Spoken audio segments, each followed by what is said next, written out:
옛날 아주 먼 옛날에 호랑이가 담배를 피우고 산신령이 바둑을 두던 시절의 이야기입니다. 첩첩산중 깊은 골짜기 사이에 자리 잡은 어느 평화로운 마을에는 대대로 내려오는 큰 기와집이 한 채 있었습니다. 그 집은 마을 사람들이 고개를 들어 올려다봐야 할 만큼 으리으리한 소슬대문을 가지고 있었고 곳간에는 뱃살이 가득하여 쥐들도 배를 두드리며 나온다는 최부자댁이었습니다. 늦가을에 차가운 바람이 문풍지를 덜컹거리게 만들던 어느 날 최부자댁 안채에서는 깊은 한숨 소리가 새어나오고 있었는데 이는 단순히 날씨가 추워져서 나오는 한숨이 아니었습니다. 집안의 가장 어른인 최부자는 일찍 세상을 떠난 아들 내외를 대신하여 하나뿐인 손자를 키우고 있었는데 자신의 기력이 예전 같지 않음을 느끼고 있었기 때문입니다. 최부자의 손자 이름은 영수라고 불렀는데 마을 사람들은 그 아이를 가리켜 하늘이 내린 신동이라 입을 모아 칭찬하곤 했습니다. 영수는 겨우 7살이 되었을 때 어려운 책들을 줄줄 외는 것은 물론이고 어른들이 미처 생각하지 못한 이치까지 꿰뚫어보는 해안을 가지고 있었습니다. 아이는 또래들과 흙장난을 하며 놀기보다는 사랑방에 앉아 할아버지의 어깨를 주물러 드리거나 마당에 떨어지는 낙엽을 바라보며 깊은 생각에 잠기는 것을 더 좋아했습니다. 영수의 눈동자는 마치 밤하늘의 별을 따다 박은 듯 총명하게 빛났지만 그 깊은 눈망울 속에는 어린 나이에 부모를 엿한 아이, 특유의 쓸쓸함과 어른스러움이 동시에 담겨 있어 보는 이들의 마음을 짠하게 만들기도 했습니다.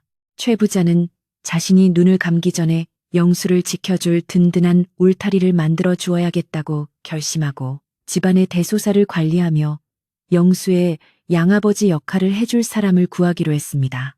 이 소식은 삽시간에 고개를 넘고 물을 건너 이웃 마을은 물론 저 멀리 한양 땅에까지 퍼져나갔고 최 부자 댁의 막대한 재산과 영수의 명성을 익히 들은 사람들의 귀를 솔깃하게 만들었습니다.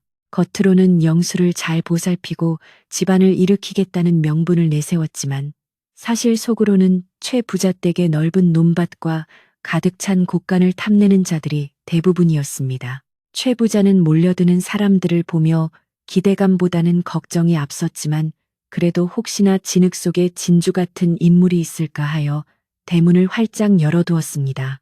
양아버지를 뽑기로 약속한 날이 되자 최 부자댁 마당은 아침 일찍부터 몰려든 사람들로 발 디딜 틈조차 없이 북적거렸습니다. 비단 옷을 차려입은 선비부터 힘께나 쓴다는 장사, 그리고 말솜씨가 좋은 장사꾼들까지 저마다 자신이 적임자라며 목소리를 높였습니다. 어떤 이는 자신의 가문을 자랑하며 족보를 펼쳐 보였고 또 어떤 이는 자신의 무용담을 늘어놓으며 집안을 도적 때로부터 지킬 수 있다고 호언장담했습니다. 마당에 피어오르는 흙먼지와 사람들의 땀 냄새, 그리고 왁자지껄한 소음이 뒤섞여 최부자 댁은 마치 시끌벅적한 장터와 다를 바가 없게 되었지만 정작 최부자의 표정은 시간이 지날수록 점점 더 어두워져만 갔습니다. 최부자는 사랑방 대청마루에 앉아 들어오는 사람들을 하나하나 유심히 살펴보았지만 그들의 눈빛에서 읽히는 것은 오직 탐욕과 거만함 뿐이었습니다. 겉모습은 번지르르하여 학식이 높아 보이는 선비도 막상 몇 마디 나눠보면 속이 텅 빈 강정 같았고 힘이 세 보이는 무인들은 영수의 눈을 똑바로 쳐다보지도 않고 곳간 쪽만 힐끔거렸습니다. 최 부자는 옆에 앉은 어린 영수의 손을 꼭 잡으며 마음속으로 탄식했는데 부모 없는 서름을 달래주기는커녕 오히려 이 아이의 재산을 갉아먹을 하이에나들만 모인 것 같아 가슴이 답답해졌기 때문입니다. 영수는 그런 할아버지의 마음을 아는지 모르는지 그저 묵묵히 마당에 모인 사람들을 조용히 응시하고 있을 뿐이었습니다. 그때 대문 밖에서 웅성거리는 소리와 함께 누군가를 타박하는 고함이 들려오더니 낡고 해진 옷을 입은 거지가 비틀거리며 마당 안으로 들어섰습니다. 그의 행색은 참으로 남루하여 옷은 여기저기 기워져 있었고 머리카락은 헝클어진 지 오래되어 마치 새 집을 지은 듯 했으며 발에는 다 떨어져가는 집신을 신고 있었습니다. 사람들은 코를 막으며 그에게서 멀어지려 했고 집안의 하인들은 재수 없는 거지가 들어왔다며 빗자루를 들고 쫓아내려 했습니다. 하지만 그 거지는 사람들의 멸시와 조롱에도 아랑곳하지 않고 마당 한 구석에 털썩 주저앉아 품에서 주먹밥 하나를 꺼내 오물오물 씹어먹기 시작했습니다. 하인들이 달려들어 거지를 끌어내려 하자 갑자기 대청마루에 앉아있던 영수가 벌떡 일어나며 크고 또렷한 목소리로 멈추시오라고 외쳤습니다. 평소 조용하고 예의 바르던 영수가 큰 소리를 내자 마당에 있던 모든 사람의 시선이 일제히 어린 소년에게로 쏠렸습니다. 영수는 천천히 신발을 신고 마당으로 내려와 화려한 비단 옷을 입은 선비들을 지나쳐 구석에 앉아있는 거지에게로 다가갔습니다. 사람들은 어린아이가 더러운 거지에게 가까이 가는 것을 보고 기겁을 하며 말리려 했지만 영수의 눈빛이 너무나 진지하고 강렬하여 아무도 선뜻 나서지 못하고 숨죽여 지켜볼 수밖에 없었습니다.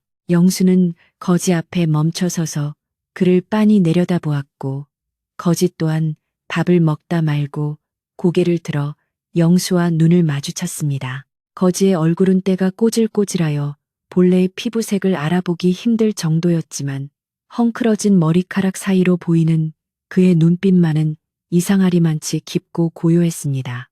영수는 그 눈빛을 보는 순간 마치 깊은 산속에 옹달샘을 들여다보는 듯한 느낌을 받았고 이 사람이 겉모습과는 달리 비범한 기운을 숨기고 있음을 본능적으로 알아차렸습니다.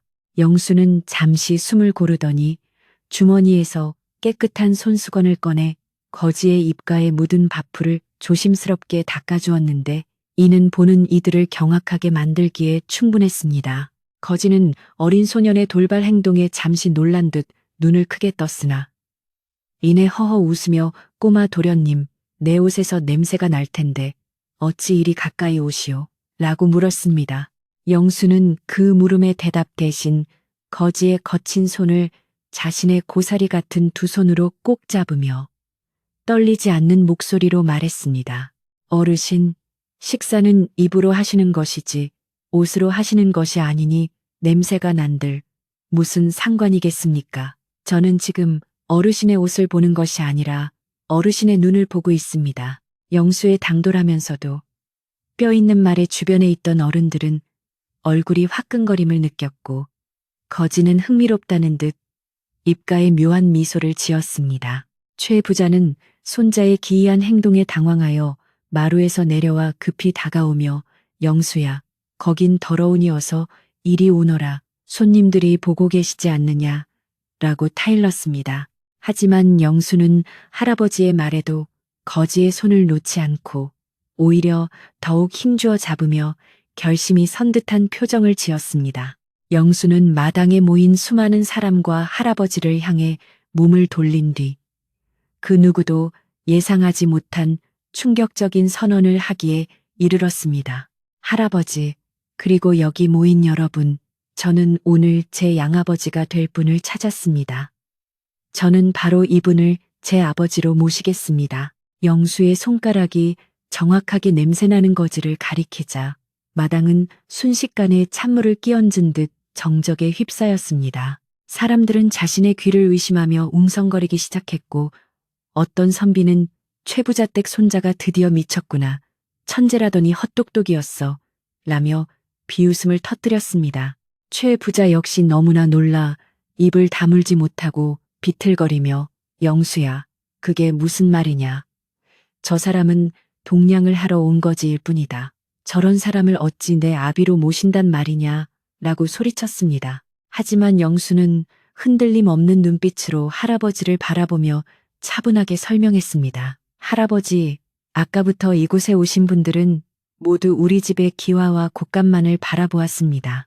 하지만 이분만은 들어오시자마자 마당에 핀시든 국화꽃을 밟지 않으려 조심스레 피해 앉으셨습니다. 작은 생명도 귀하게 여길 줄 아는 분이라면 저 또한 귀하게 지켜주실 것입니다. 영수의 말은 어린아이의 것이라고는 믿기지 않을 만큼 논리정연하고 깊이가 있어 비웃던 사람들의 입을 다물게 만들었습니다. 거지는 영수의 말을 듣고 잠시 멍하니 있다가 곧이어 껄껄거리며 호탕하게 웃어젖혔는데 그 웃음소리가 어찌나 우렁찬지 마당의 공기가 진동하는 듯 했습니다. 하하하, 이 꼬마 도련님이 사람 볼 줄 아는구먼. 아니면 사람을 잘못 봐도 한참 잘못 봤거나 나는 가진 것이라고는 이 밥그릇 하나와 썩은 지팡이뿐인 천하의 거지여. 나를 아비로 삼으면 자네도 거지꼴을 면치 못할 텐데 그래도 좋소? 거지는 짐짓짓고준 표정으로 영수를 떠보았지만 영수는 고개를 끄덕이며 물러서지 않았습니다.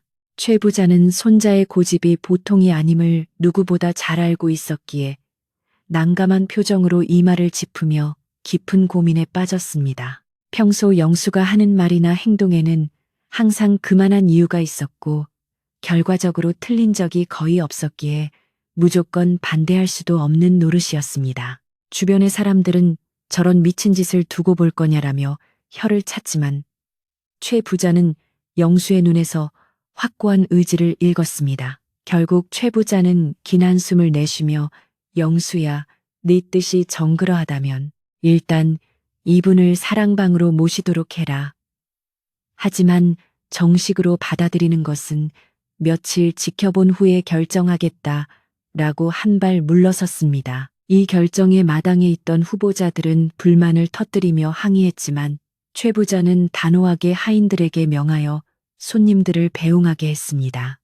오늘은 이만 돌아들 가시오. 내 손자가 선택한 사람이 있으니 그분을 먼저 겪어보는 것이 순서일 듯하오. 사람들은 투덜거리며 대문을 나섰고 개중에는 바닥에 침을 뱉으며 망조가 들었군.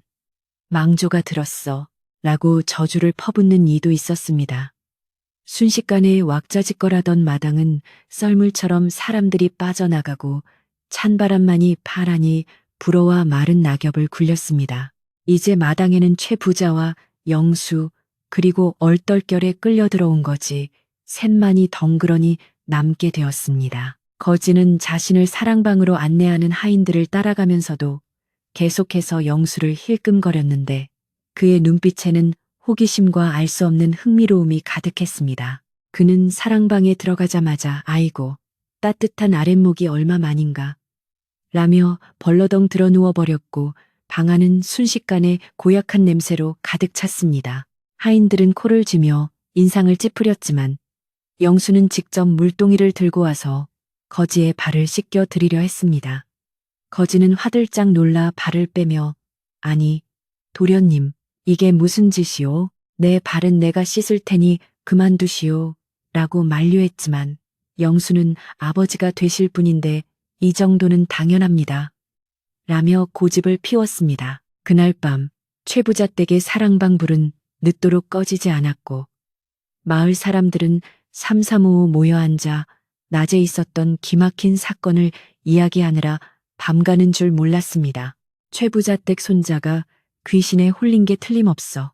아니야. 혹시 그 거지가 변장한 도사일지도 모르지. 온갖 추측이 난무하는 가운데 영수는 잠자리에 들어서도 쉽게 잠을 이루지 못하고 뒤척였습니다. 자신이 선택한 그 사람이 과연 옳은 선택이었는지, 그리고 그 선택이 불러올 파장이 얼마나 클지 어린 영수로서도 가늠하기 힘들었기 때문입니다. 하지만 영수는 자신의 직감을 믿기로 했고 그 거지의 깊은 눈동자 속에 숨겨진 무언가가 반드시 집안을 지켜줄 것이라 확신했습니다. 한편 사랑방에 누운 거지는 모두가 잠든 고요한 시각이 되자 코를 골던 것을 멈추고 조용히 일어나 앉았습니다.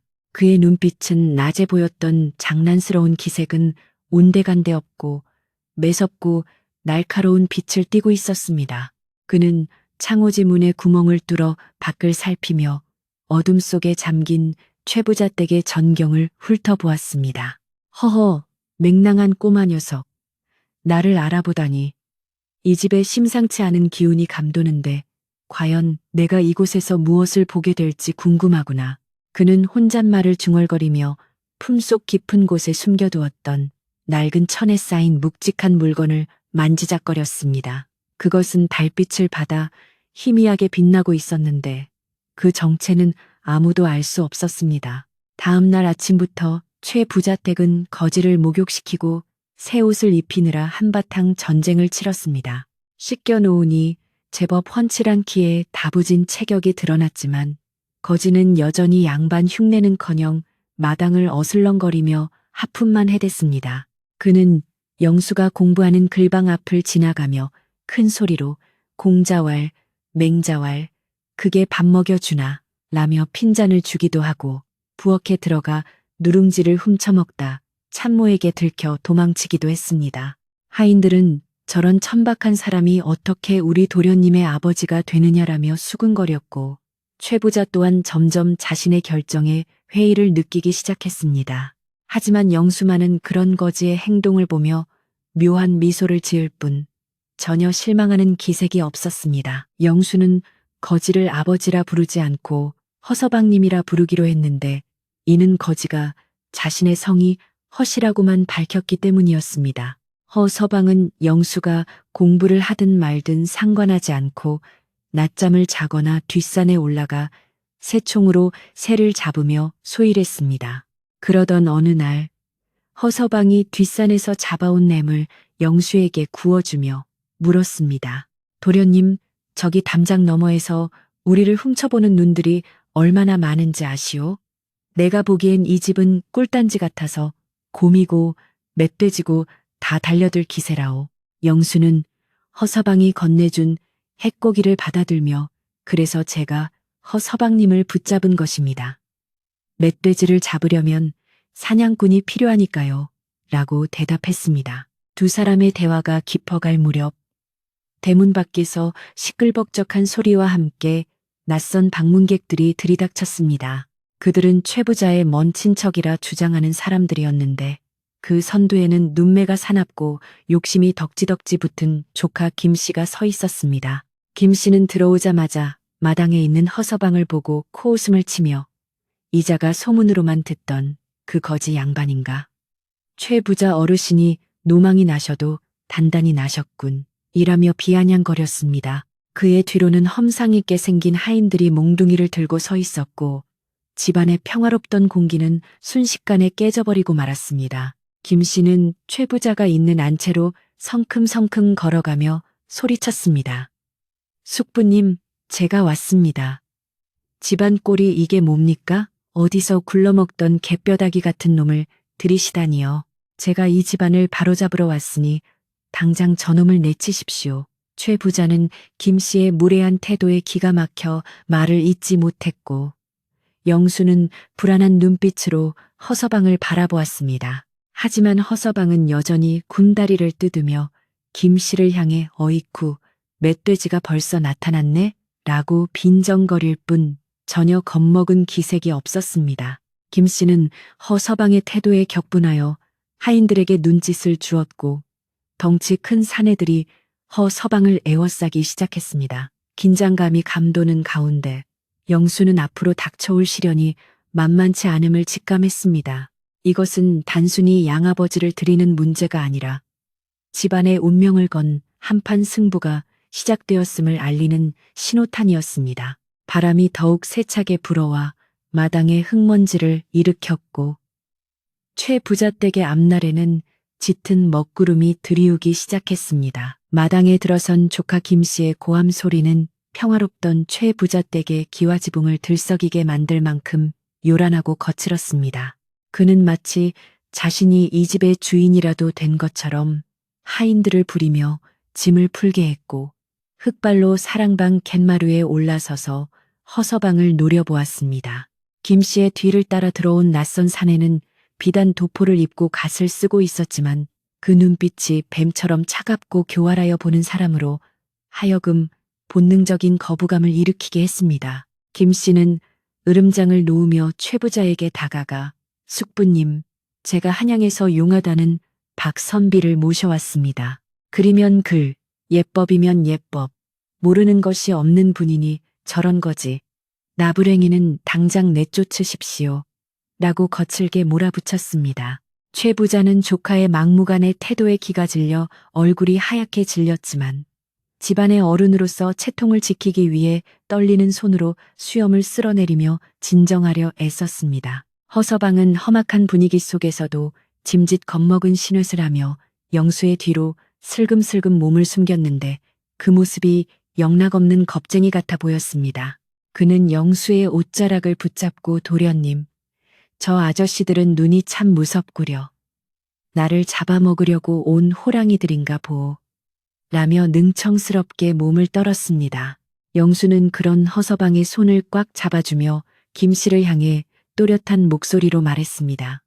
당숙 어르신, 이분은 할아버지께서 허락하여 집에 들이신 손님입니다. 비록 행색은 남루하나 저와 약조를 맺은 분이니 함부로 대하지 말아 주십시오. 어린 영수의 당돌한 태도에 김씨는 기가 막히다는 듯 헛웃음을 터뜨리며 옆에 있던 박선비를 쳐다보고 보게 저 어린 것이 거지한테 홀려도 단단히 홀렸네 그려 라며 비아냥거렸습니다. 박선비라 불리는 사내는 부채를 페르르 펼치며 거만한 표정으로 영수에게 다가가 훈계하듯 입을 열었습니다.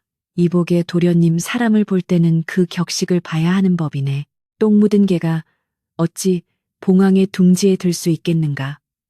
자네가 아직 어려서 세상을 모르는 모양인데 내가 차차 가르쳐 줄 테니 저런 더러운 자는 멀리하게. 그의 말투는 겉으로는 점잖은 척했지만 그 속에는 은근한 무시와 오만함이 가득 차 있었습니다. 영수는 박선비의 말에 대꾸하지 않고 그저 차가운 눈빛으로 응시할 뿐이었는데 그 눈빛이 어찌나 매섭던지 박선비조차 순간적으로 움찔하며 뒤로 물러설 수밖에 없었습니다.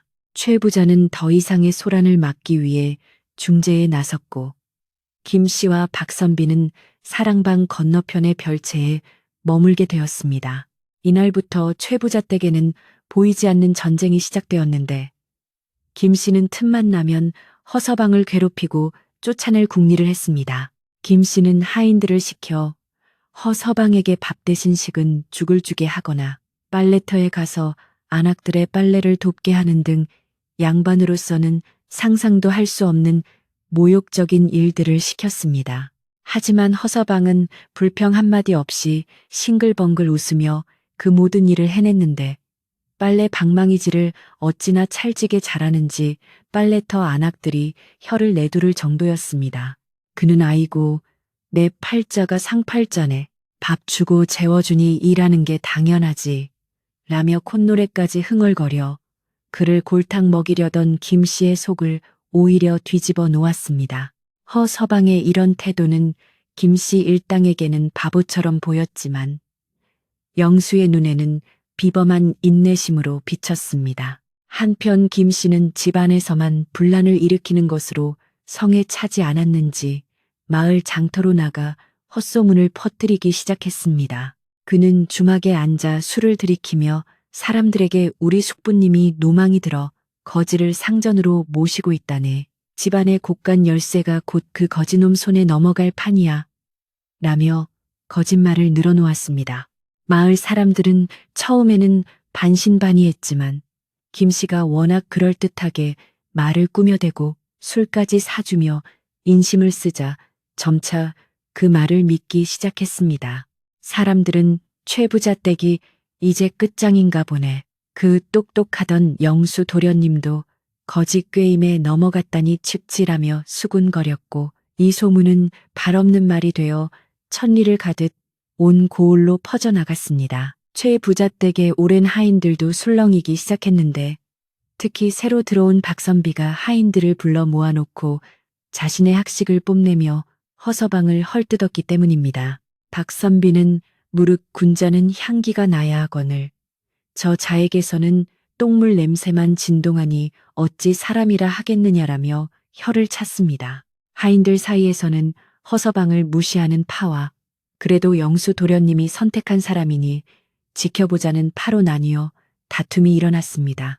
집안 분위기가 뒤숭숭해지자 영수는 서당 공부도 마다하고 하루 종일 허서방 곁을 지키며 그가 당하는 수모를 막아주려 애썼습니다. 영수는 하인들이 허서방에게 함부로 대할 때마다 엄한 목소리로 꾸짖어 위계질서를 바로잡으려 노력했습니다. 어느 날 저녁 최 부자 댁에 부엌에서 일하던 늙은 유모가 안채로 들어와 최 부자 앞에 무릎을 꿇고 앉았습니다. 이 유모는 최 부자의 어머니 때부터 이 집안에 밥을 지어온 산증인으로 집안의 흥망성쇠를 모두 지켜본 인물이었습니다. 그녀는 주름진 손으로 최 부자의 옷자락을 잡으며 간곡하게 말했습니다. 나으리, 제 눈은 속일 수 없습니다. 저 조카분과 함께 온 선비라는 자의 눈빛이 심상치 않습니다. 마치 굶주린 늑대가 양떼 속에 들어온 것 같습니다. 부디 조심하셔야 합니다. 유모의 목소리는 떨리고 있었지만 그 안에 담긴 진심과 경고는 묵직하게 최 부자의 가슴을 때렸습니다. 최 부자는 깊은 한숨을 내쉬며 고개를 끄덕였지만 혈육인 조카를 매정하게 내칠 수도 없는 처지라 속만 태울 뿐이었습니다. 유모의 걱정대로 김 씨와 박선비의 횡포는 날이 갈수록 심해졌는데 그들은 밤마다 별채에서 술판을 벌이며 고성방가를 일삼았습니다.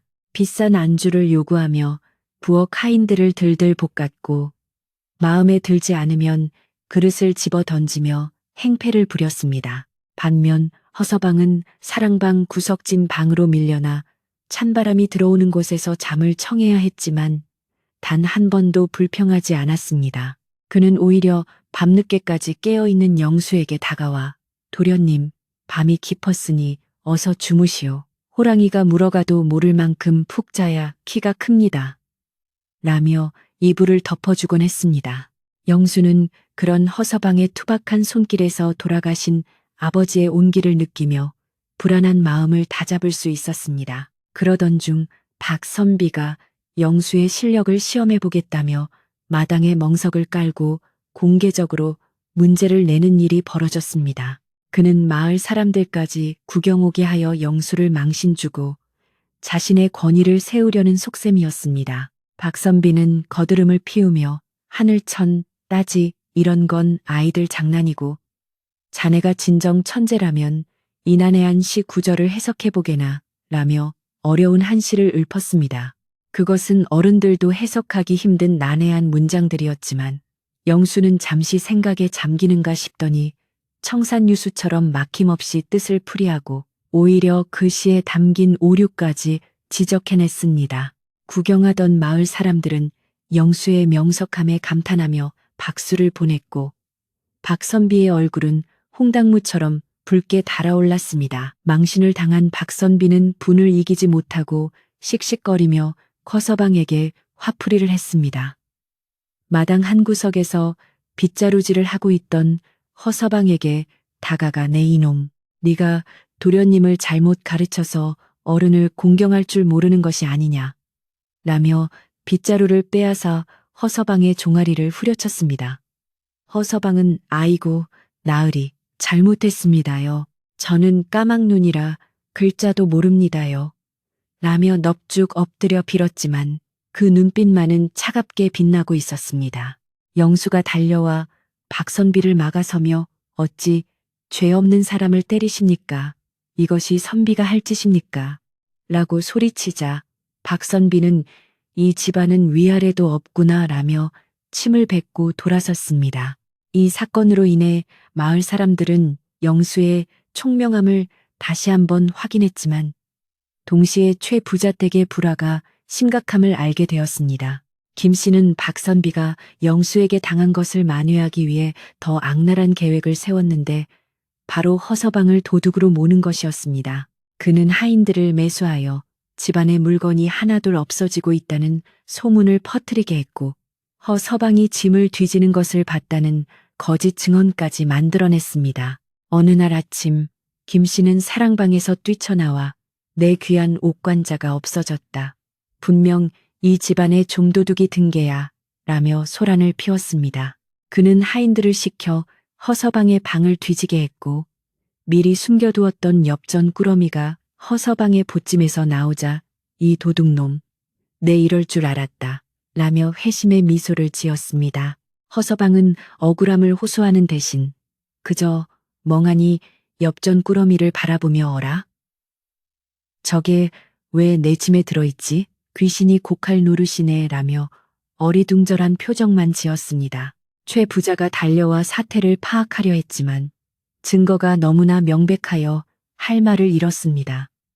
김 씨는 기세등등하여 숙부님 보십시오. 거지를 들이니 이런 사단이 나는 겁니다. 당장 관아에 고발하여 곤장을 치게 해야 합니다. 라고 길길이 날뛰었습니다. 영수는 허서방의 앞을 막아서며 이건 모함입니다. 허서방님은 돈에 욕심낼 분이 아닙니다. 제가 압니다. 라고 외쳤지만 상황은 이미 허서방에게 불리하게 돌아가고 있었습니다. 마을 사람들도 웅성거리며 역시 거지는 거지야. 검은 머리 짐승은 거두는 게 아니라더니라며 혀를 찼습니다. 최 부자는 고뇌에 찬 얼굴로 허서방을 바라보며 물었습니다. 자네가 정말 훔친 것인가? 사실대로 말하면 용서해 줄 수도 있네.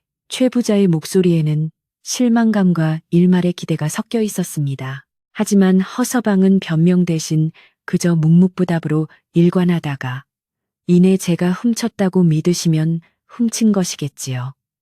배고픈 거지가 돈을 보면 눈이 뒤집히는 법 아니겠습니까? 라며 자주 섞인 말을 내뱉었습니다. 영수는 허서방의 그 말이 진심이 아님을 느꼈지만 왜 그가 스스로 누명을 쓰려 하는지 이해할 수 없어 발만 동동 구를 뿐이었습니다. 김 씨는 자백까지 했으니 더 볼 것도 없다. 당장 멍석을 말아라.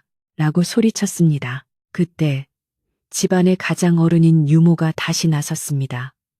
그녀는 떨리는 목소리지만 단호하게 아직 날이 밝지 않았습니다. 관아에 가는 것은 날이 밝은 뒤에 해도 늦지 않습니다. 오늘 밤은 헛간에 가두어 두시지요. 라고 제안했습니다. 김 씨는 당장 내쫓고 싶었지만 마을 사람들의 눈도 있고 유모의 위세도 무시할 수 없어 마지못해 승낙했습니다. 허서방은 포승줄에 묶인 채 춥고 어두운 헛간으로 끌려갔고 영수는 눈물을 글썽이며 그 뒷모습을 바라보았습니다. 헛간 문이 닫히고 빗장이 걸리는 소리가 쿵 하고 울리자 영수의 가슴도 철렁 내려앉았습니다. 승리감에 도취된 김 씨와 박선비는 별채로 돌아가 축배를 들었고 그들의 웃음소리가 밤하늘을 찢을 듯 울려 퍼졌습니다. 밤이 깊어지자 마을은 고요해졌지만 최 부자댁만은 불안과 긴장으로 잠 못 이루고 있었습니다. 영수는 몰래 헛간 쪽으로 다가가 문틈으로 안을 들여다보았는데 놀랍게도 허서방은 묶인 줄을 느슨하게 풀고 편안하게 앉아 있었습니다. 그는 바닥에 지푸라기를 깔고 앉아 무언가 골똘히 생각하고 있었는데 낮에 보였던 바보 같은 표정은 온데간데 없고 눈빛이 형형하게 빛나고 있었습니다. 영수는 숨을 죽이고 지켜보다가 허서방이 품속에서 작은 수첩을 꺼내 무언가 적는 것을 목격했습니다. 글을 모른다고 했는데 영수의 머릿속에 번개 같은 깨달음이 스쳐 지나갔습니다. 허서방은 단순히 억울하게 당하는 것이 아니라 무언가 때를 기다리고 있는 것이 분명했습니다. 한편 술에 취한 김 씨와 박선비는 더욱 대담해져서 밀실에서 은밀한 대화를 나누고 있었습니다. 김 씨는 이제 그 거지놈만 치워버리면 늙은 숙부님을 구슬려 땅 문서와 집 문서를 내 명의로 바꾸는 건 시간 문제야. 라며 탐욕스러운 속내를 드러냈습니다. 박선비 역시 그렇지요. 저 영악한 꼬맹이는 서당으로 멀리 보내버리면 그만입니다. 이 집 재산이 다 우리 손에 들어올 날이 머지않았습니다. 라며 맞장구를 쳤습니다. 그들은 자신들의 계획이 완벽하다고 믿으며 낄낄거렸지만 그들의 목소리가 얇은 문풍지를 타고 밖으로 새어 나가고 있다는 사실은 까맣게 모르고 있었습니다.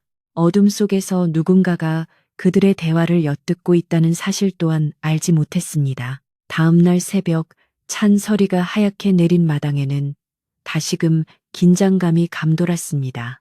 김 씨는 아침 일찍부터 동네 장정들을 불러 모아 허서방을 멍석말이하여 마을 밖으로 내던질 준비를 했습니다. 마을 사람들도 소문을 듣고 하나둘 모여들어 최 부자댁 담장 너머는 구경꾼들로 인산인해를 이루었습니다. 사람들은 쑥덕거리며 저 거지가 곤장을 맞고 쫓겨나는 꼴을 좀 보자. 최 부자 댁도 이제 끝났어라며 입방아를 되섰습니다. 헛간문이 열리고 허서방이 끌려 나왔을 때 그의 몰골은 밤새 추위에 떨어서인지 더욱 초라해 보였습니다. 하지만 영수는 허서방의 눈빛이 어제와는 달리 더욱 결연해져 있음을 감지하고 가슴 속에서 알 수 없는 희망이 피어오르는 것을 느꼈습니다. 김 씨는 마당 중앙에 서서 큰 소리로 외쳤습니다. 동네 사람들, 보시오. 은혜를 원수로 갚은 이 파렴치한 자를 오늘 제가 정의의 이름으로 처단하겠습니다. 그는 마치 영웅이라도 된 듯 기세등등했고 박선비는 옆에서 부채를 붙이며 거들먹거렸습니다. 최 부자는 차마 그 광경을 보지 못하고 고개를 돌렸고 유모는 혀를 차며 안타까워했습니다. 장정들이 몽둥이를 들고 허서방에게 다가가는 순간 영수가 잠깐 하고 외치며 튀어나갔습니다. 아직 확인하지 않은 것이 있습니다. 영수의 외침은 날카롭게 공기를 갈랐고 사람들의 시선은 다시 한번 이 당찬 소년에게 집중되었습니다. 김 씨는 인상을 구기며 또 무슨 헛소리냐 라고 소리쳤지만 영수는 물러서지 않고 김 씨를 똑바로 노려보았습니다. 영수는 천천히 그리고 또박또박 말했습니다. 도둑 맞았다던 옥관자, 정말 허 서방님 보찜에서 나온 게 맞습니까? 아니면 누군가 미리 넣어둔 것입니까? 영수의 말에 김 씨는 뜨끔했지만 곧바로 표정을 관리하며 어린 놈이 감히 어른을 의심해 증거가 나왔지 않느냐라고 윽박질렀습니다. 하지만 영수는 김 씨의 소매 끝에 묻은 흙과 허서방의 보찜에 묻어있던 독특한 붉은 황토가 같다는 점을 지적하려 했습니다. 그때 허서방이 조용히 입을 열었습니다. 도련님, 그만두십시오. 진실은 언젠가 밝혀지는 법입니다. 다만 저들이 내 옷을 벗겨 멍석을 말기 전에 제 품에 있는 물건 하나만은 꺼내게 해주십시오. 깨지면 곤란한 물건이라 그렇습니다. 허서방의 뜬금없는 요청에 사람들은 의아해했고 김 씨는 죽을 때가 되니 헛소리를 하는구나라며 코웃음을 쳤습니다. 과연 허서방이 꺼내려는 물건은 무엇일까요? 폭풍전야의 고요함이 최 부자댁 마당을 무겁게 짓누르고 있었습니다. 마당에 모인 사람들의 시선이 허서방의 손끝에 집중된 가운데 그가 품속 깊은 곳에서 꺼낸 것은 다름 아닌 낡고 손때가 새까맣게 묻은 작은 서책 한 권이었습니다. 겉표지는 이미 다해져서 너덜거리고 종이의 색도 누렇게 바랬지만 그 책을 쥔 허서방의 손길만은 마치 세상에서 가장 귀한 보물을 다루듯 조심스럽고 정중했습니다. 김 씨는 그 꼴을 보고 배를 잡고 웃으며 도둑놈이 훔친 돈을 꺼낼 줄 알았더니 웬 헌책이냐? 글자도 모르는 까막눈이 부적이라도 들고 다니는 게냐? 라며 비아냥거렸습니다. 마을 사람들 사이에서도 킥킥거리는 웃음소리가 새어나왔고 박선비 역시 부채로 입을 가리며 경멸 어린 눈빛을 보냈습니다. 하지만 허서방은 그들의 조롱에도 아랑곳하지 않고 책의 먼지를 후후 불어 털어내더니 영수에게 그 책을 건네며 나지막한 목소리로 말했습니다. 도련님, 이것은 제 아버님이 물려주신 유일한 유산입니다. 제가 비록 배우지 못해 글은 읽지 못하나 사람이 지켜야 할 도리가 무엇인지는 이 책을 품에 안고 자며 배웠습니다. 도둑질을 한 손으로는 이 책을 만질 수 없는 법이지요. 서방의 그 말은 투박했지만 묘한 울림이 있어 웃고 떠들던 사람들을 순간 숙연하게 만들었습니다. 영수는 그 낡은 책을 받아들고 표지를 넘겨보았는데 놀랍게도 그 책은 유교의 경전 중 하나인 소학이었습니다. 책의 귀퉁이마다 닳고 다른 흔적은 누군가가 이 책을 수천 번도 더 읽고 어루만졌음을 증명하고 있었습니다. 영수는 가슴 속에서 뜨거운 무언가가 치솟는 것을 느끼며 멍석을 들고 서 있는 하인들을 향해 소리쳤습니다. 이 책을 보십시오. 도둑의 품에서 나올 물건이 아닙니다. 아직 진실이 밝혀지지 않았으니 이 형벌은 당장 멈추어야 합니다. 영수의 단호한 외침과 허서방의 침착한 태도에 분위기가 반전되자 최 부자 역시 결단을 내린 듯 앞으로 나섰습니다. 영수의 말이 맞다. 의심스러운 점이 있으니 멍석마리는 잠시 미루고 오늘 밤은 저자를 다시 헛간에 가두도록 해라.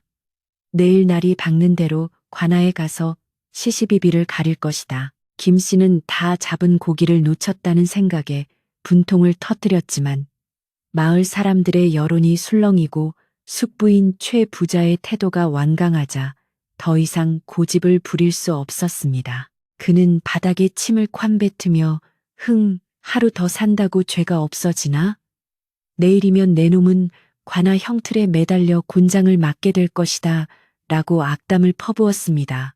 허서방은 다시 포승줄에 묶여 헛간으로 끌려갔지만 그의 걸음걸이는 죄인의 그것처럼 위축되지 않고 오히려 당당했습니다. 영수는 헛간으로 들어가는 허서방과 잠시 눈이 마주쳤는데 허서방은 영수에게 윙크를 하듯 한쪽 눈을 찡긋해 보였습니다. 그것은 마치 걱정하지 말고 너의 할 일을 하라는 무언의 신호 같았습니다. 소란이 가라앉고 사람들이 흩어지자 최 부자 댁에는 다시 무거운 정적이 감돌았습니다. 하지만 김 씨와 박선비는 승리가 눈앞에 다가왔다고 착각하고 사랑채를 차지하고 앉아 대낮부터 술상을 봐오라고 호통을 쳤습니다. 그들은 안주인이 아끼는 귀한 약주를 꺼내오라 시키고 부엌 하인들을 종부리듯 하며 거드름을 피웠습니다. 어이, 거기 술잔이 비었지 않느냐. 동작이 왜 이리 객떠?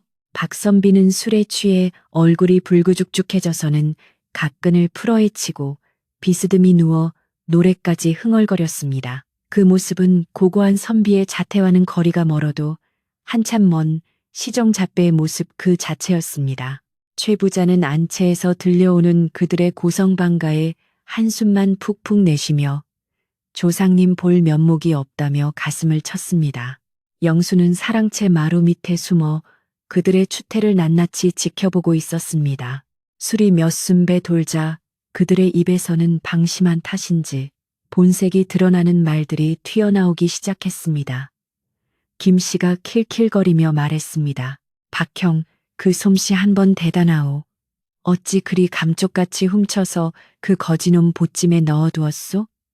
내 그놈 표정을 보고 웃음을 참느라 혼났소이다. 그러자 박선비가 혀꼬인 소리로 대답했습니다. 허허, 그 정도야 식은 죽먹기지요. 그나저나 이 집 구석구석에 돈 될 만한 게 꽤 많더군요. 내일 그 거지가 관아로 끌려가고 나면 늙은 영감님 구워 삶아서 문서 도장 찍게 하는 건 일도 아닐 겁니다. 영수는 주먹을 불끈 쥐며 그들의 대화를 마음속에 새겼습니다. 심증만 있었던 그들의 음모가 이제 명백한 사실로 드러난 것입니다. 해가 서산으로 넘어가고 어둠이 깔리기 시작하자 찬바람이 매섭게 불어오며 마당에 낙엽들을 쓸고 다녔습니다. 영수는 이제 움직일 때가 되었다고 판단했습니다. 그는 먼저 부엌으로 가서 늙은 유모에게 따뜻한 주먹밥 2덩이와 김치를 부탁했습니다. 유모는 영수의 의중을 눈치채고 아무 말 없이 갓 지은 밥을 배보자기에 싸주며 영수의 손을 꼭 잡아주었습니다. 도련님, 부디 조심하십시오. 저들은 독이 오른 뱀과 같습니다. 영수는 고개를 끄덕이며 어둠을 틈타 조용히 헛간으로 향했습니다. 헛간 앞을 지키던 하인은 꾸벅꾸벅 조르고 있었고 영수는 발소리를 죽여 헛간 뒤쪽의 작은 창문으로 다가갔습니다. 창문 틈으로 들여다본 헛간 안의 풍경은 영수를 놀라게 하기에 충분했습니다. 허서방은 추운 바닥에 웅크리고 떨고 있을 것이라는 예상과 달리 가부좌를 틀고 앉아 눈을 감고 명상을 하고 있었습니다. 놀라운 것은 그의 몸에서 희미한 아지랑이 같은 김이 피어오르고 있다는 점이었습니다. 밖은 입김이 나올 정도로 추운 날씨였지만 허서방의 주변만은 마치 따뜻한 봄날처럼 온화한 기운이 감도는 듯 했습니다. 영수가 조심스럽게 허서방님 하고 부르자 허서방은 천천히 눈을 떴습니다. 어둠 속에서도 그의 눈은 횃불처럼 형형하게 빛나고 있었습니다. 오, 도련님이 오셨군요. 안 그래도 배가 고프던 참이었습니다.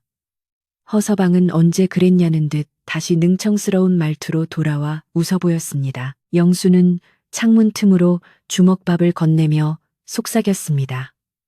저들이 술에 취해 범행을 자백하는 것을 들었습니다. 하지만 그것만으로는 할아버지를 설득하기 부족합니다. 확실한 물증이 필요합니다. 허서방은 주먹밥을 맛있게 베어 물며 고개를 끄덕였습니다. 그렇지요.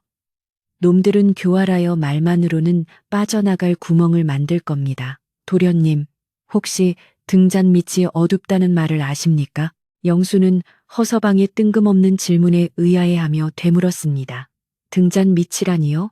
허서방은 의미심장한 미소를 지으며 말을 이었습니다. 도둑놈이 물건을 훔쳤다면 가장 안전하다고 생각하는 곳에 숨기겠지요.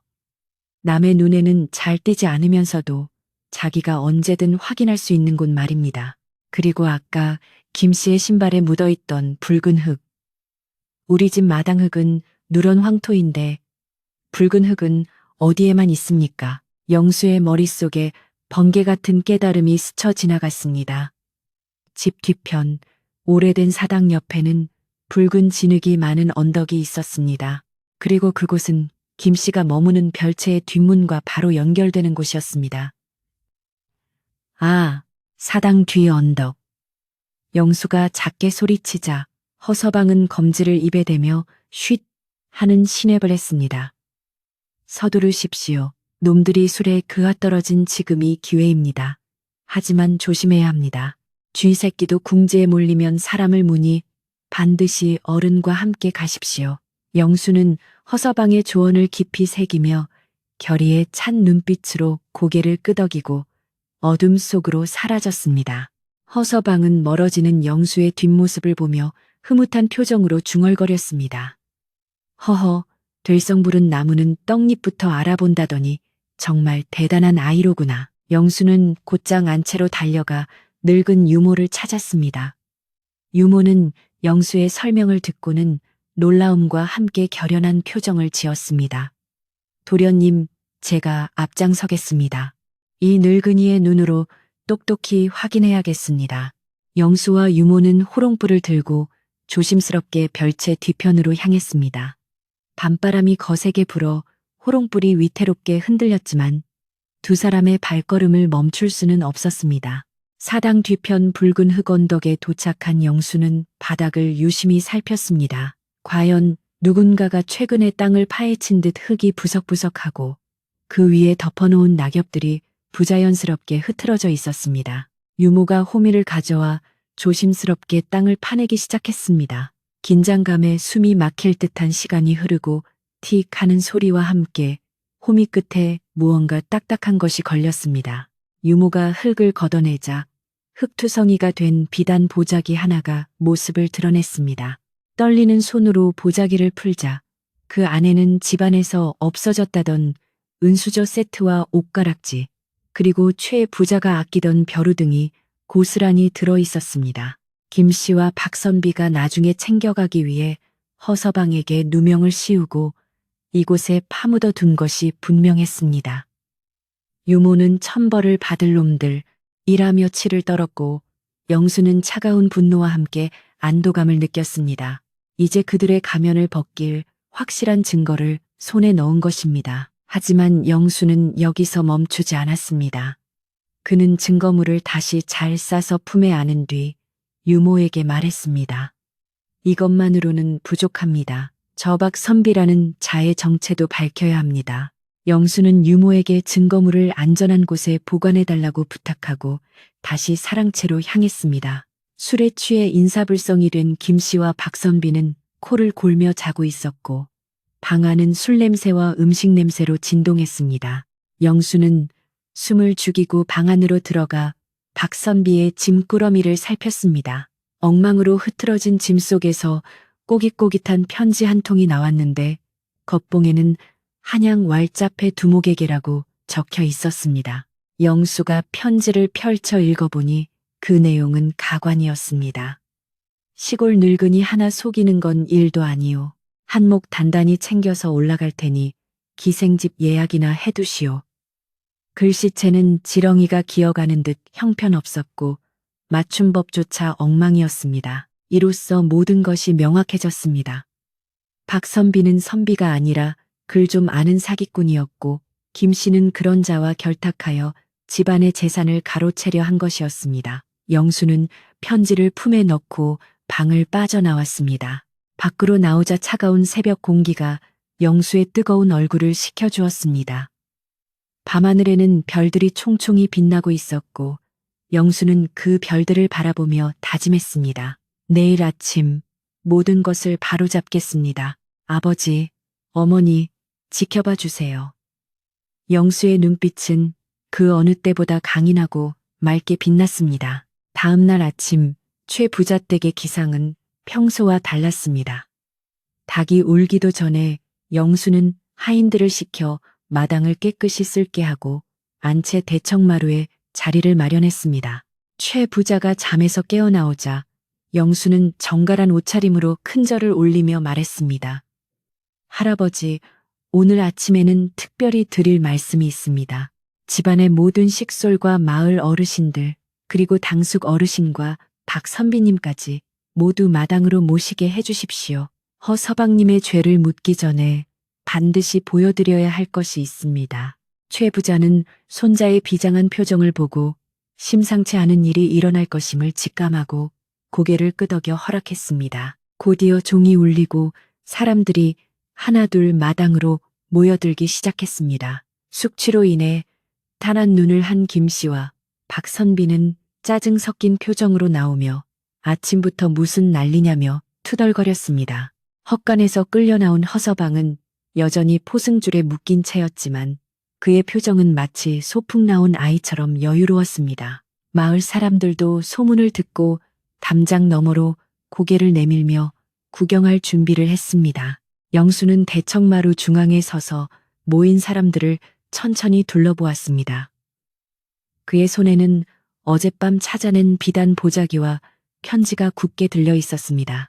바람이 잦아들고 아침 햇살이 영수의 어깨 위로 쏟아져 내리며 최 부자댁 마당에는 폭풍 전야와도 같은 긴장감이 팽팽하게 감돌았습니다. 이제 곧 거짓의 껍질이 벗겨지고 진실이 그 모습을 드러낼 순간이 다가오고 있었습니다. 아침 햇살이 최 부자댁의 넓은 마당을 환하게 비추기 시작했지만 그곳에 모인 사람들의 표정은 짙은 먹구름이 낀 듯 어둡고 무거웠습니다. 마당 한가운데에는 멍석과 몽둥이가 준비되어 있었고 포승줄에 묶인 허서방은 그 옆에 무릎을 꿇고 있었지만 그의 표정만은 태풍의 눈처럼 고요했습니다. 대청마루에 선 영수는 떨리는 가슴을 진정시키며 품에 안고 있던 비단 보자기를 바닥에 내려놓고 천천히 매듭을 풀기 시작했습니다. 모든 사람의 시선이 영수의 손끝에 집중되었고 마침내 보자기가 활짝 펼쳐지자 그 안에서 번쩍이는 은수저와 옷가락지들이 햇빛을 받아 눈부신 광채를 뿜어냈습니다. 마을 사람들은 어머나 저게 다 없어진 물건들이라며 하고 웅성거렸고 김씨와 박선비의 얼굴은 순식간에 흑빛으로 변했습니다. 영수는 침착하게 물건들을 들어보이며 입을 열었습니다. 여러분, 이 물건들은 허서방님의 짐에서 나온 것이 아닙니다. 바로 어젯밤 당숙 어르신이 머무시는 별채 뒤편 붉은 흙 언덕에서 파낸 것입니다. 영수의 말이 끝나기가 무섭게 김씨는 얼굴을 붉히며 고래고래 소리를 질렀습니다. 이 고얀 놈, 네가 감히 어른을 모함하느냐. 내 놈이 그 거지를 구하려고 밤새 훔친 물건을 우리 별채 뒤에 파묻은 것이 틀림없다. 김씨는 자신의 죄를 덮어 씌우기 위해 적반하장으로 나오며 영수에게 삿대질을 해댔습니다. 마을 사람들은 김씨의 기세에 눌려 다시 웅성거리기 시작했고 설마 어린애가 그랬을까와 그래도 조카가 거짓말을 하겠나 사이에서 갈팡질팡했습니다. 하지만 영수는 전혀 당황하지 않고 보자기를 쌌던 천에 묻은 흙을 손으로 가리켰습니다. 잘 보십시오. 이 흙은 우리 마을 어디에도 없는 붉은 점토입니다. 오직 사당 뒤편 언덕에만 있는 흙이지요.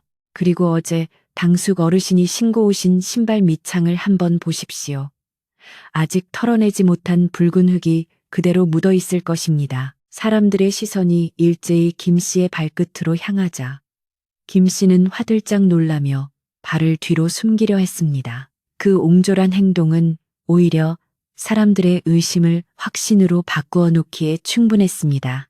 영수는 기세를 몰아 품속에서 두 번째 증거인 꼬깃꼬깃한 편지를 꺼내 들었습니다.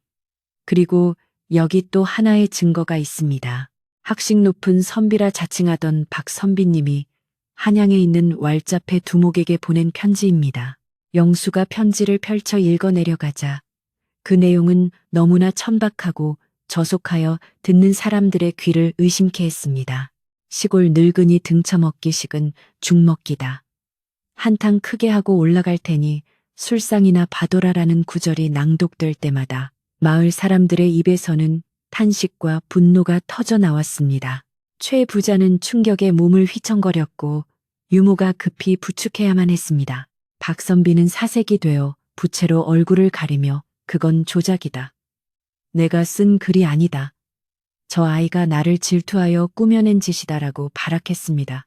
하지만 영수는 편지의 글씨체와 박선비가 며칠 전 하인들에게 적어준 장부의 글씨체를 나란히 비교해 보였습니다. 누가 봐도 똑같은 악필이었기에 더 이상의 변명은 통하지 않았습니다. 마을 청년들 사이에서 저런 사기꾼들을 봤나 우리 마을을 우습게 알고 농락했어 라는 고함이 터져나왔고 분위기는 순식간에 험악해졌습니다. 궁지에 몰린 김 씨는 이성 잃은 짐승처럼 날뛰며 하인들에게 명령했습니다. 뭐 하고 있느냐? 당장 저 미친 꼬마놈과 도둑놈 거지를 멍석에 말아라. 내 말을 듣지 않으면 너희들도 다 쫓아낼 것이다. 김 씨의 서슬퍼런 협박에 몽둥이를 든 하인들이 주춤거리며 영수와 허서방 쪽으로 다가왔습니다. 영수는 두려움에 몸을 떨면서도 허서방을 가로막고 섰지만 어린 소년의 힘으로 어른들을 당해낼 수는 없었습니다. 하인 중 한 명이 눈을 질끈 감고 영수를 향해 몽둥이를 들어 올리는 절체절명의 순간 갑자기 멈추어라 하는 우렁찬 호통 소리가 마당을 쩌렁쩌렁 울렸습니다. 그 목소리는 너무나 위엄있고 강력하여 몽둥이를 들었던 하인은 손에 힘이 풀려 몽둥이를 바닥에 떨어뜨리고 말았습니다. 소리가 난 곳은 다름 아닌 포승줄에 묶여있던 허서방이었습니다. 그는 여전히 무릎을 꿇고 있었지만 고개를 들고 있는 그의 눈빛은 더 이상 밥이나 축내던 거지의 것이 아니었습니다.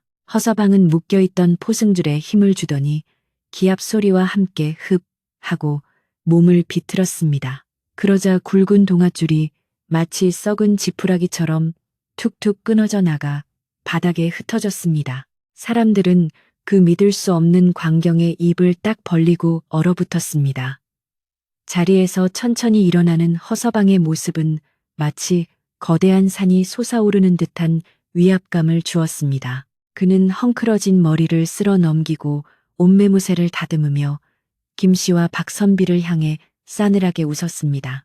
호랑이 없는 굴에 여우가 왕 노릇을 한다더니 내 놈들의 패악질이 하늘을 찌르는구나. 내 너희 같은 탐관오리와 사기꾼들을 잡기 위해 팔도를 돌아다녔지만 친척의 탈을 쓰고 제 집안을 말아먹으려는 놈들은 참으로 오랜만에 본다. 김씨는 허서방의 기세에 눌려 뒷걸음질 치면서도 마지막 발악을 했습니다. 이놈이 힘만 센 놈이구나. 저놈을 당장 잡아라. 현상금을 걸겠다. 하지만 허서방은 코웃음을 치며 자신의 허리춤 깊숙한 곳에서 무언가를 꺼내 들었습니다. 아침 햇살을 받아 찬란하게 빛나는 그것은 5마리의 말이 새겨진 둥근 펫쇠패. 바로 마패였습니다. 허서방은 마패를 높이 치켜들고 천둥 같은 목소리로 외쳤습니다. 암행어사 출두요. 이 고을의 모든 관원과 백성은 어사또의 명을 받들라. 그 외침은 최 부자댁의 담장을 넘어온 마을로 퍼져나갔고 잠시 후 대문 밖에서 암행어사 출두요를 복창하며 관아의 포졸들과 역졸들이 물밀듯이 들이닥쳤습니다. 마당은 순식간에 아수라장이 되었습니다. 김씨와 박선비는 마패를 보자마자 다리에 힘이 풀려 그 자리에 주저앉아 벌벌 떨었고 마을 사람들과 하인들은 혼비백산하여 바닥에 엎드렸습니다. 최 부자 역시 놀란 가슴을 부여잡고 황급히 뜰 아래로 내려와 무릎을 꿇었습니다. 영수만이 멍하니 서서 그 모든 광경을 지켜보고 있었는데 허서방, 아니 암행어사는 영수를 향해 따뜻한 미소를 지으며 고개를 끄덕여 주었습니다. 영수야, 너는 죄인이 아니니 고개를 들라. 내 용기가 아니었다면 내 정체를 밝히기도 전에 억울한 누명을 쓰고 쫓겨날 뻔했구나. 어사또의 말에 영수는 그제야 안도하며 다리에 힘이 풀려 주저앉고 말았습니다. 어사또는 대청마루 중앙에 좌정하고 포졸들에게 명하여 김씨와 박선비를 포박하여 꿇어앉히게 했습니다. 네 이놈들 듣거라. 너희는 사리사욕에 눈이 멀어 천륜을 저버리고 죄 없는 자를 모함하여 집안을 파탄내려 했다. 또한 양반의 지위를 이용하여 선량한 백성을 기만하고 재물을 갈취하려 했으니 그 죄가 참으로 무겁다. 어사또의 추상 같은 꾸짖음에 김씨는 이마를 땅에 파스며 살려달라고 빌었습니다. 아이고 어사또님, 한 번만 용서해 주십시오. 제가 잠시 귀신에 홀렸나 봅니다. 박선비 역시 저는 저 김씨가 시키는 대로 했을 뿐입니다. 라며 서로에게 죄를 떠넘기기에 급급했습니다. 그들의 비굴한 모습에 마을 사람들은 혀를 차며 손가락질을 했습니다. 어사또는 그들의 변명을 일절 듣지 않고 엄하게 판결을 내렸습니다. 여봐라, 저 죄인들의 관복을 벗기고 곤장 30대를 매우 쳐라. 그리고 다시는 이 마을에 발을 붙이지 못하게 하고 훔치려 했던 모든 재산을 몰수하여 최 부자에게 돌려주도록 하라. 어사또의 명령이 떨어지자 형틀이 마련되고 곤장치는 소리가 마당에 울려 퍼졌습니다. 1이요, 2요, 숫자를 세는 소리와 함께 죄인들의 비명소리가 터져 나왔지만 이를 지켜보는 사람들의 눈에는 통쾌함이 서려 있었습니다. 마을 사람들은 10년 묵은 체증이 내려가는 것 같다며 어사또의 공명정대한 판결을 칭송했습니다. 최 부자는 눈물을 흘리며 조상님께 감사의 기도를 올렸습니다. 죄인들이 처벌을 받고 쫓겨난 후 어사또는 다시 영수에게 다가왔습니다. 그는 낡은 거지옷 대신 관아에서 가져온 깨끗한 옷으로 갈아입지는 않았지만 그 모습은 그 어떤 정승 판서보다도 빛나 보였습니다. 어사또는 영수의 어깨를 두드리며 말했습니다. 도련님, 내가 처음 이 집에 들어왔을 때 나를 아버지로 모시겠다고 했지요. 거지인 나를 선택한 이유가 겉모습이 아닌 내면을 보았기 때문이라 했습니다. 나는 그때 조정의 썩은 정치에 환멸을 느끼고 있었는데 도련님의 그 맑은 눈을 보고 다시 한번 희망을 가질 수 있었습니다. 영수는 눈시울이 붉어진 채 어사또를 올려다보며 말했습니다. 서방님, 아니 어사또님, 저는 아버지가 누구시든 상관없습니다. 저를 믿어주시고 우리 집을 지켜주신 것만으로도 감사합니다. 소동이 마무리되고 해가 중천에 뜨자 마을 사람들은 자발적으로 나서서 어지러워진 최부자댁 마당을 청소하기 시작했습니다. 누군가는 빗자루를 들고 누군가는 물을 길어 나르며 마치 자기 집일인 양 기뻐했습니다. 최부자는 곡간을 열어 쌀과 고기를 내어주며 마을 잔치를 벌이라고 명했습니다. 오늘 이 기쁜 날 다 같이 배불리 먹고 놉시다.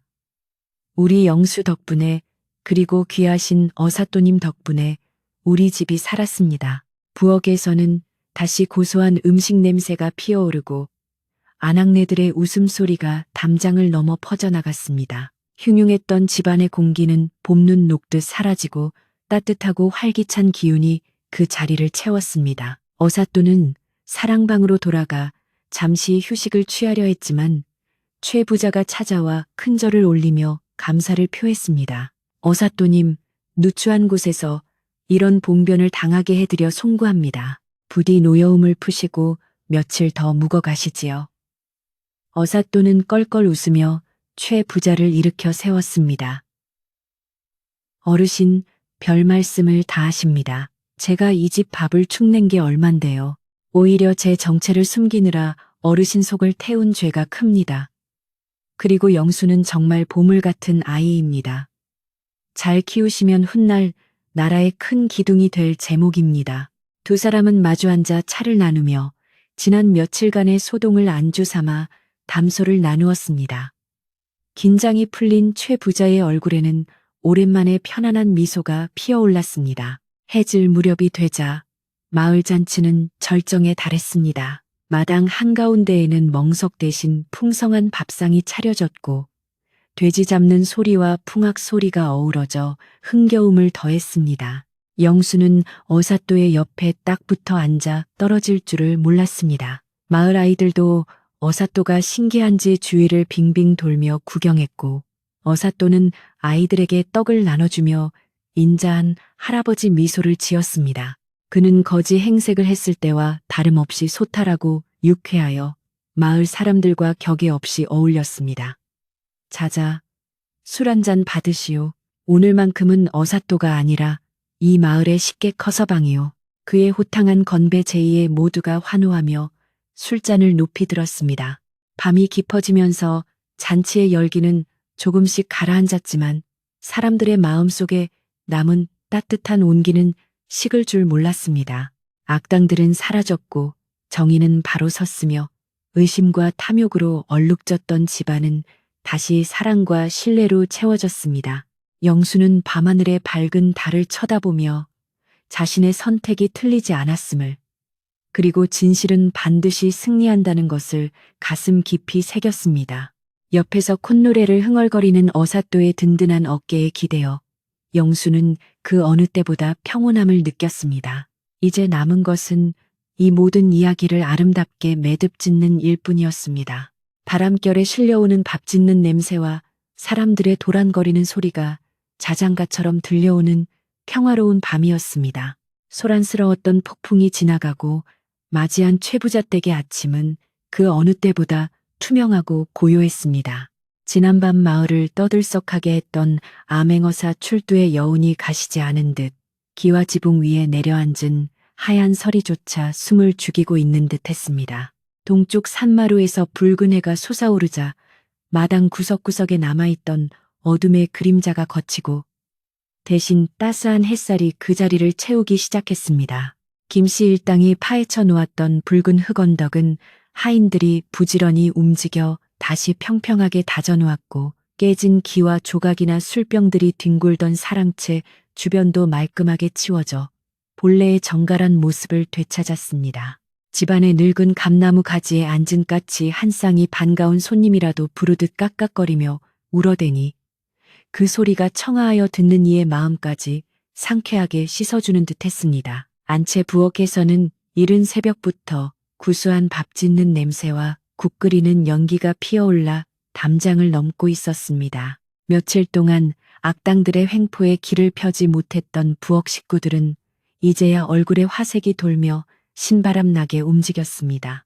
늙은 유모는 콧노래를 흥얼거리며 가마솥에 불을 지폈고 참모들은 도마질 소리를 경쾌하게 내며 아침상을 준비했습니다. 이제야 우리 집 같네. 그려. 그 징글징글한 놈들이 없어지니 밥맛도 꿀맛이여. 하인들이 주고받는 농담 속에는 지난 시련을 이겨낸 자들만이 누릴 수 있는 안도감과 기쁨이 배어 있었습니다.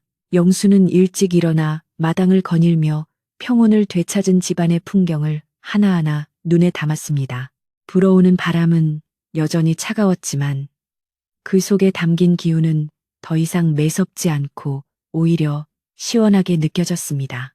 어사또, 아니 이제는 다시 허서방이라는 친근한 호칭으로 불리기를 원한 그는 사랑방 근마루에 앉아 먼 산을 바라보고 있었습니다. 관복을 벗고 다시 평범한 무명옷으로 갈아입은 그의 모습은 영락없는 옆집 아저씨 같았지만 그에게서 뿜어져 나오는 기품은 감출 수가 없었습니다. 최 부자가 사랑방으로 건너와 공손하게 허리를 굽히며 말했습니다. 어사또님, 간밤에는 평안하셨는지요? 누추한 곳에서 불편하게 해드려 송구할 따름입니다. 안채의 따뜻한 비단 이불을 봐주었거늘 어찌 마다하시고 일이 찬 곳에 계십니까? 허서방은 빙그레 웃으며 최 부자의 손을 맞잡았습니다. 어르신, 당치 않습니다. 저는 구중궁궐의 비단 이불보다 이 사랑방의 투박한 흙냄새가 더 좋습니다. 그리고 이제 공무는 끝났으니 저를 그저 영수의 양아버지였던 허서방으로 대해 주십시오. 두 사람은 마주 앉아 지난 며칠간의 일을 회상하며 담소를 나누었습니다. 최 부자는 자신의 눈이 어두워 조카의 속셈을 알아차리지 못했던 것을 자책했지만 허서방은 누구나 혈육의 정 앞에서는 약해지기 마련이라며 위로했습니다. 사람의 욕심이란 끝이 없어서 때로는 가장 가까운 사람의 눈까지 멀게 하는 법입니다. 하지만 어르신 곁에는 영수라는 맑은 거울이 있으니 걱정하실 것 없습니다. 그 아이가 어르신의 눈이 되고 지팡이가 되어줄 것입니다. 허서방의 덕담에 최 부자는 눈시울을 붉히며 고개를 끄덕였습니다. 그는 허서방에게 감사의 표시로 황금과 비단을 내밀려 했지만 허서방은 단호하게 손을 저으며 거절했습니다. 저는 나라의 녹을 먹는 사람입니다. 백성의 밥 한 그릇이면 족하지. 재물은 제게 짐이 될 뿐입니다. 정 주시고 싶으시다면 떠나는 길에 따뜻한 국밥 한 그릇이나 말아주십시오. 그 시각 영수는 서당에 가는 대신 사랑방 주변을 맴돌며 허서방에게 말을 걸 기회만 엿보고 있었습니다. 이제 곧 그가 떠날 것임을 직감한 영수는 아쉬움과 존경심이 뒤섞인 복잡한 감정을 느끼고 있었습니다. 서방이 영수를 발견하고 손짓하여 부르자 영수는 쪼르르 달려가 그의 앞에 다소곳이 앉았습니다. 도련님, 아니 영수야, 내 너에게 한 가지 묻고 싶은 것이 있다. 너는 내가 거짓골을 하고 나타났을 때 정말로 나를 믿었느냐? 혹여나 내가 도망치거나 배신할 거라는 의심은 들지 않더냐? 허서방의 질문에 영수는 잠시 생각에 잠기더니 곧 맑은 눈망울을 들어 그를 똑바로 쳐다보며 대답했습니다. 처음에는 저도 두려웠습니다. 하지만 서방님께서 제 손을 잡아주셨을 때 그 손바닥에 굳은 살이 느껴졌습니다. 그건 게으른 사람의 손이 아니라 치열하게 살아온 사람의 훈장 같았습니다. 그래서 믿기로 했습니다. 허서방은 영수의 대답에 크게 감탄하며 무릎을 쳤습니다. 역시 보통 아이가 아니로구나. 손바닥에 굳은 살에서 진심을 읽어내다니. 내 너에게 한 가지 가르침을 주고 가마. 세상 사람들은 갓쓴 양반은 우러러보고 헌옷 입은 거지는 깔보는 경향이 있다. 하지만 진정한 어른은 옷차림이 아니라 그 사람의 눈빛과 손길 그리고 마음 씀씀이를 봐야 하는 법이다. 네가 이번에 보여준 그 해안을 잃지 않는다면 너는 훗날 수많은 사람을 살리는 큰 인물이 될 것이다. 허서방은 품에서 낡은 서책 한 권을 꺼내 영수에게 건네주었습니다. 그것은 그가 감옥에서도 소중히 간직했던 바로 그 소학이었습니다. 이 책은 내 스승님께서 주신 것이다. 글자가 닳도록 읽고 또 읽어라. 이 안에 사람의 길이 있고 우주의 이치가 담겨 있다. 점심때가 되자 최 부자 댁 마당에는 커다란 멍석이 깔리고 마을 잔치 못지않은 푸짐한 상이 차려졌습니다. 하지만 허서방은 극구 사양하며 부엌아궁이 앞따뜻한 아랫목에서 가족끼리 오붓하게 식사하기를 청했습니다. 그리하여 최 부자와 영수, 허서방, 그리고 늙은 유모까지 둘러앉은 소박하지만 정겨운 점심상이 차려졌습니다. 김이 모락모락 나는 쇠고기 무국과 윤기가 자르르 흐르는 하얀 쌀밥, 그리고 땅속 독에서 갓 꺼낸 아삭한 김장김치가 상에 올랐습니다. 화려한 반찬은 없었지만 그 어떤 진수성찬보다 따뜻하고 풍성한 밥상이었습니다. 허서방은 국물을 한술 뜨더니 시원하다. 임금님 수라상이 부럽지 않구먼 하며 너스레를 떨었습니다. 그 모습에 모두가 까르르 웃음을 터뜨렸고 방 안은 훈훈한 온기로 가득 찼습니다. 식사를 하는 동안 영수는 허서방의 수저 움직임 하나하나를 눈에 새기려는 듯 유심히 지켜보았습니다. 허서방은 밥 한 톨도 남기지 않고 깨끗하게 비우며 농부들의 땀방울을 이야기해 주었습니다. 쌀 미자를 파자하면 88번의 손길이 간다는 뜻이 된다. 백성의 고열이 서린 이 밥의 무게를 아는 자만이 진정한 벼슬아치가 될 수 있는 것이다. 영수는 그 말을 가슴 깊이 새기며 자신의 밥그릇도 싹싹 비웠습니다. 최 부자는 그런 두 사람을 흐뭇하게 바라보며 영수가 참된 스승을 만났음을 기뻐했습니다. 비록 짧은 인연이었지만 허서방이 남긴 가르침은 영수의 인생에 평생 지워지지 않을 이정표가 될 것이 분명했습니다. 식사가 끝나고 숭늉을 마실 때쯤 창밖에는 하얀 눈송이가 하나둘 흩날리기 시작했습니다. 떠날 채비를 마친 허서방은 다시 삿갓을 쓰고 보찜을 메었습니다. 최 부자와 영수 그리고 집안의 모든 하인이 대문 앞까지 나와 그를 배웅했습니다. 마을 사람들도 소식을 듣고 달려와 고마움을 표하며 손을 흔들었습니다. 어사또님, 부디 평안히 가십시오. 나중에 꼭 다시 들러주십시오. 여기저기서 들려오는 인사말에 허서방은 일일이 고개를 끄덕이며 답례했습니다. 그는 마지막으로 영수 앞에 쭈그리고 앉아 눈높이를 맞추었습니다. 영수야, 씩씩하게 자라거라. 네가 이 집의 기둥이고 이 마을의 희망이다. 힘들 때면 내가 준 책을 펴보거라. 그러면 내가 항상 내 곁에 있음을 알게 될 것이다. 영수는 꾹 참았던 눈물을 글썽이며 고개를 끄덕였습니다. 네, 아버지. 아니, 서방님. 꼭 훌륭한 사람이 되어 다시 뵙겠습니다. 허서방은 영수의 머리를 한번 쓰다듬어 주고는 뒤도 돌아보지 않고 눈 내리는 길을 향해 걸음을 옮겼습니다. 그의 뒷모습은 낡은 옷을 입은 초라한 행색이었지만 눈보라 속으로 사라져가는 그 걸음걸이는 그 누구보다 당당하고 자유로워 보였습니다. 영수는 그가 언덕 너머로 완전히 보이지 않을 때까지 대문 앞에 서서 자리를 지켰습니다. 하얀 눈이 소복이 쌓여 허서방의 발자국을 덮어주었고 세상은 다시 깨끗하고 하얀 도화지가 되었습니다. 영수는 차가운 볼을 비비며 집 안으로 들어왔습니다. 텅 빈 것 같았던 마음 한구석이 허서방이 남겨준 따뜻한 온기로 가득 채워져 있음을 느꼈습니다. 이제 영수는 더 이상 보호받아야 할 어린아이가 아니었습니다.